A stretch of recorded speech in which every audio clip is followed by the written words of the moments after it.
ఒక దేశానికి ప్రెసిడెంట్ అవ్వగలిగింది, కానీ జస్ట్ ఉమెన్ అవ్వడం వల్ల లైంగిక వేధింపులకు గురైంది.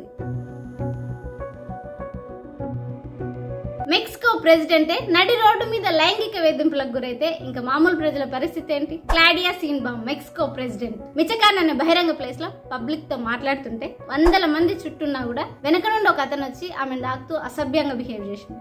ఒక దేశానికి ప్రెసిడెంట్ ఆమెకే ఇలా అయిందంటే దీన్ని బట్టి చూస్తే వేల సంవత్సరాల నుండి పురుషాధిక్యత, లైంగిక వేధింపులతో ప్రతి దేశంలో ప్రతి మహిళ ఇలాంటి సమస్యలు ఎదుర్కొంటూనే ఉన్నారు. ఇంకా ఈ ఘటన విషయానికి వస్తే అసభ్యంగా ప్రవర్తించిన అతని మీద క్లాడియా కేసు పెట్టింది. ఇన్వెస్టిగేషన్ లో అతను పూర్తిగా మద్యం మత్తులో ఉన్నట్టు తేలింది. ఒక దేశానికి ప్రెసిడెంట్ అయినా కూడా నాకే ఇలా జరిగిందంటే ఇంకా మామూలు మహిళల పరిస్థితి ఎలా ఉండొచ్చు అని క్లాడియా స్పందిస్తూ విచారణ వ్యక్తం చేసింది. అమ్మాయిలు పిచ్చి పిచ్చి డ్రెస్సులు వేసుకొని ఎందుకు ఎక్స్పోజ్ చేయడం అని అనేవాళ్ళు. వాళ్ళ డ్రెస్సులు వాళ్ళ ఇష్టం, వాళ్ళని వాళ్ళు ఎట్లా ప్రజెంట్ చేసుకోవాలనేది కంప్లీట్ గా వాళ్ళ ఇష్టం. దీన్ని బట్టి అర్థం చేసుకోవాల్సింది దేశానికి ప్రెసిడెంట్ అయినా, 4 ఏళ్ల చిన్న పాప అయినా, పండు ముస్లిం అయినా మహిళలు లైంగిక వేధింపులకు ఎందుకు గురైతురో ఆలోచించండి.